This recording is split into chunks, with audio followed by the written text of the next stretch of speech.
ফারুক ভাইয়ের নাম শুনছি, তামিমের নাম শুনছি, তাদের প্রতি সমস্ত শুধু শ্রদ্ধা না, ভালোবাসা সব থাকবে, সহযোগিতাও থাকবে। আমি হাফ ডান হিসেবে ফেলে রেখে যেতে পারি না।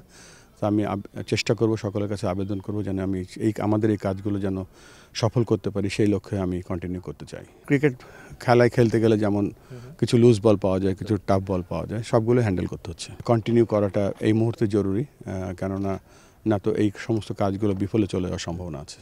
প্রথম সেঞ্চুরিয়ানের ট্রিপল সেঞ্চুরি কেমন চলছে, যেটা তিনি একদম শুরুতেই প্ল্যান করেছিলেন, তবে আপাতত তার দায়িত্ব কিন্তু একটু বেড়ে গেছে, যেটা আমি বলছিলাম যে আজকে সকালেই আপনি সিদ্ধান্ত নিয়েছেন বা ইনফ্যাক্ট জানিয়েছেন, সিদ্ধান্ত আগেরই ছিল। তো সব মিলিয়ে কেমন, বা আপনি কেন এই সিদ্ধান্ত নিয়েছেন সেটা আগে একটু শুনি।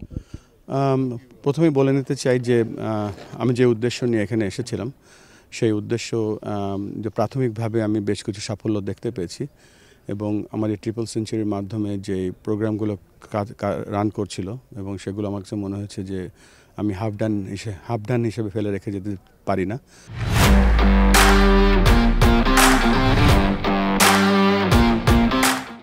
তো আমি চেষ্টা করব, সকলের কাছে আবেদন করব যেন আমি আমাদের এই কাজগুলো যেন সফল করতে পারি, সেই লক্ষ্যে আমি কন্টিনিউ করতে চাই।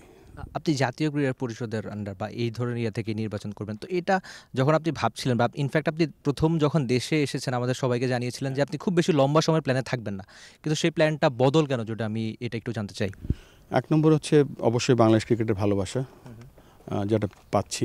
আর দুই নম্বরে যেটা মনে হয়েছে যে কন্টিনিউ করাটা এই মুহূর্তে জরুরি, কেননা না তো এই সমস্ত কাজগুলো বিফলে চলে যাওয়ার সম্ভাবনা আছে। আচ্ছা, আর আরেকটা ব্যাপার সবাই বেশ আলোচনা করছে, ইনফ্যাক্ট মিডিয়াতেও এটা অলরেডি আলোচনা হচ্ছে, যে এটা তামিম ভার্সেস আপনার একটা লড়াই, বা সামনের দিনগুলোতে মানে পরিচালক থেকে তো আপনারা আলটিমেটলি প্রেসিডেন্ট হওয়ার পথে হাঁটবেন। তো সব মিলিয়ে এটা আপনি কীভাবে দেখেন?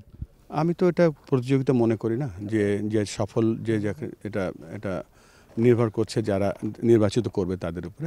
তবে এটা ঠিক যে আর যারা এই নির্বাচনে আসছে, যাদের নাম যেমন ফারুক ভাইয়ের নাম শুনছি, তামিমের নাম শুনছি, তাদের প্রতি সমস্ত শুধু শ্রদ্ধা না, ভালোবাসা সব থাকবে, সহযোগিতাও থাকবে। আচ্ছা, এই হট সিটে বসে কিন্তু আপনি অনেকের ভালোবাসাও পেয়েছেন, তো উত্তাপটা বেশি না ভালোবাসা বেশি?